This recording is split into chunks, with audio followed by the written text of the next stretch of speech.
There's the strategic Bitcoin reserve. There's the SEC pulling back on essentially every lawsuit. There's progress on stablecoin legislation. There's talk of market structure legislation. There was the White House crypto summit. These are game-changing positive developments that should put Bitcoin trading at $150,000 or $200,000 today. The thing that's happened in crypto over the last, let's say, 6 weeks is there has been so much fundamentally positive news, and it's just been buried sort of in the background.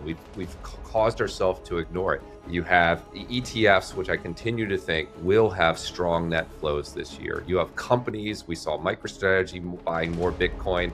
I think the number of companies buying Bitcoin is going to triple this year. I think countries around the world are going to be buying Bitcoin because in the short term, this overhang of the economic uncertainty is weighing on the markets. I think if that is released, we're at new all-time highs quickly, and we're on our way to Bitcoin 200,000.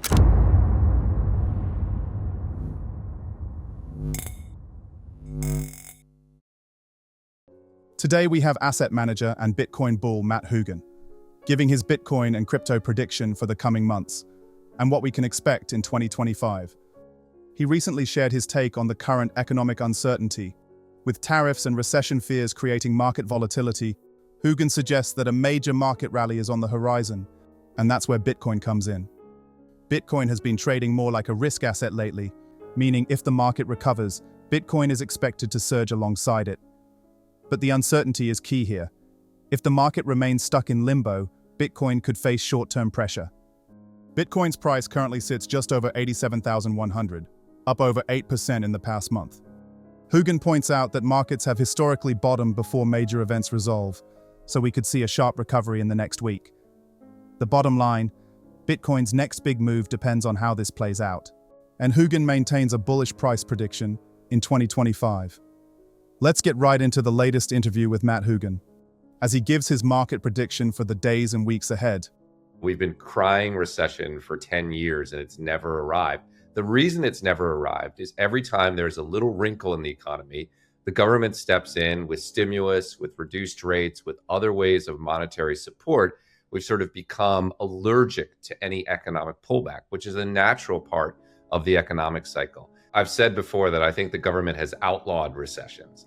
I think the thing that has people freaked out right now is, at least from the outside, the Trump administration is saying we're okay with a little bit of volatility. And so that monetary stimulus may not arrive in the way that it has since 2008. My core belief is that it will arrive. My core belief is that the government will blink, that we really are allergic to these economic pullbacks, that we're not set up anymore to withstand that kind of volatility. So I expect maybe even this week to see the government start to blink. But if they don't blink, if we're really going to sort of embrace this pullback, this cleansing pullback, then that'll be a challenge for the equity markets and a challenge short term for the crypto markets. I think we'll be okay long term, but I think that's the game that's being played right now. The thing that's happened in crypto over the last, let's say, 6 weeks is there has been so much fundamentally positive news, and it's just been buried sort of in the background. We've caused ourselves to ignore it. There's the strategic Bitcoin reserve. There's the SEC pulling back on essentially every lawsuit. There's progress on stablecoin legislation. There's talk of market structure legislation. There was the White House crypto summit. These are game-changing positive developments that should put Bitcoin trading at $150,000 or $200,000 today. It's been suppressed because in the short term, this overhang of the economic uncertainty is weighing on the markets. I think if that is released, we're at new all-time highs quickly, and we're on our way to Bitcoin 200,000. So I think there's been this sort of suppression of really good news. If that suppression is removed, I think it's a coiled spring. So in that scenario, I think we do exceptionally well. Is there anything else that needs to happen to get us to Bitcoin at 200K by the end of the year? I don't think so. You have these three horsemen of insatiable demand for Bitcoin. You have the ETFs, which I continue to think will have strong net flows this year. You have companies. We saw MicroStrategy buying more Bitcoin. I think the number of companies buying Bitcoin is going to triple this year. I think the game theory is on. It's slower than people maybe want in this impatient crypto world, but I think countries around the world are going to be buying Bitcoin. So there's structurally more demand than supply in Bitcoin.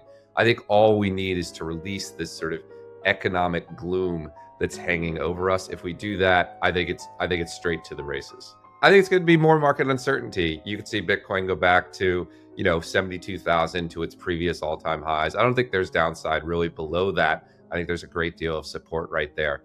In the long term, this good news is not going to remain suppressed. In the long term, the good news will make its way into the market and we will eventually get to where we're going.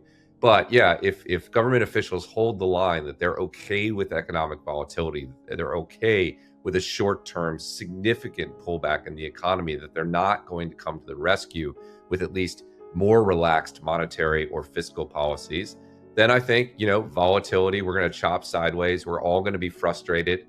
And that's the game that we're playing. But again, for long-term investors, I'm not sure it matters. Bitcoin is going to get there eventually. Crypto assets more broadly are going to get there eventually.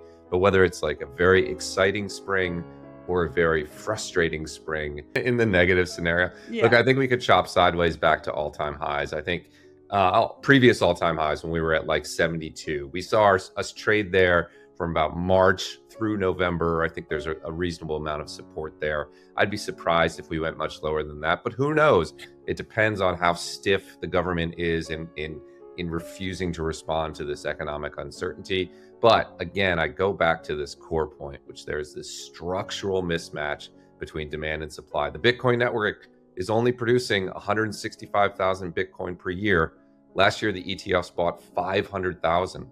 Even if they buy half of that this year, that's more than the new demand. So there is this structural imbalance that I think puts a floor on Bitcoin that's higher than many people sort of expect. I think institutions are still moving in, governments are moving in, corporations are moving in. So there is some space to the downside, but I'd be very surprised, and as a long-term investor, very excited if we had the opportunity to buy below that, because long-term, I think the story is in. There's just too much demand coming into the market. The asset is too small. Embracing an unyielding enthusiasm for the Bitcoin realm, Hougan confidently predicts that explosive growth is looming on the horizon, as BlackRock and many other crypto giants are doing just that. Hougan reassures that a long-expected surge awaits as we head into the second quarter of 2025. Now we'll hear Matt Hougan break down what implications crypto legislation has on Bitcoin and the market sentiment we can expect. If we get negative news, I think it's a pullback, but I think there's so much good news that's been sort of stored as dried powder that eventually that will be released. Eventually, it can't be held down forever, right? We have to step back and remember that a year ago, we had Gary Gensler in a very challenging environment. And today we have a strategic Bitcoin reserve and probably market structure regulation. I don't think the market is priced in at all how different those two scenarios are. So yes, if it pulls back, I think it's dip and rip. And eventually we will get to where we're going. Just whether it'll be a frustrating spring or an exciting spring is probably the question in the market right now. I sort of envision that it could get better from what it was. Maybe we could get from sort of a 50-mile-an-hour tailwind to still air, right? Neutral. I really didn't even in my wildest imaginations think that we went from that to, a full gale force tailwind pushing us forward, right? It's really hard to imagine. I mean, a strategic Bitcoin reserve, saying those words before August of last year would get you laughed out of polite company. No one would take you seriously. There's no way the US government's going to hold Bitcoin on its balance sheet until the Bitcoin conference of last year, where that sort of started to enter polite conversation. And now we've gotten that and more. I mean, we have a crypto czar. We have Paul Atkins maybe coming into the SEC, who worked in the crypto market as a lobbyist. It's an unbelievable positive trend. And I think the market hasn't accepted it. They haven't realized how big a deal it is, and eventually they will. So the thing about Bitcoin, which is really challenging for people to accept, is it's a risk-on asset in the short term, and it's this hedge in the long term. If you look at how Bitcoin has historically responded to market pullbacks, on days when the S&P 500 is down 2% or more, Bitcoin on average falls more than the S&P 500. It falls about 2.6%. But if you hold it for a year after that, on average, it's up 190%. Again, it pulls back in the short term because it reacts to these risk on, risk off conditions. But over the long term, its story prevails. What gold is telling you right now is that the world's demand for a store of value asset outside of the fiat system is bigger than it's ever been before. Bitcoin will eventually get its share of that market. So as gold expands the size of the store of value market, for me, the price target for Bitcoin gets higher, right? We talk about Bitcoin matching gold. A few years ago, that meant $800,000 Bitcoin. Now it means $1.1 million Bitcoin. So let Bitcoin lead, let gold lead the way in the short term. Fine, it's a safe asset. But what it's telling you long term is Bitcoin is an even bigger deal than you thought it was. And it's going to eventually catch up to that reality. Matt Hougan challenges the conventional economic metrics, asserting that these metrics are often manipulated to paint a specific narrative, like labor statistics and inflation figures. The ongoing adoption of Bitcoin by governments, institutions, and media signifies a broader recognition of its value. However, Hougan asserts this journey is just beginning, comparing the initial years to the current widespread interest and investment, with a giant spotlight on Bitcoin ETFs. Hougan highlights this being a significant development in the financial ecosystem, selectively measured to create desired effects rather than reflecting the true state of the economy. In this context, Bitcoin emerges as an alternative, detached from the manipulations of the conventional economic sphere. Hougan also highlights that established corporations like Apple, Amazon, and Google will use their established relationships acquired over decades to swiftly acquire substantial amounts of Bitcoin through a spot ETF, bypassing the cumbersome processes involved in procuring the actual commodity.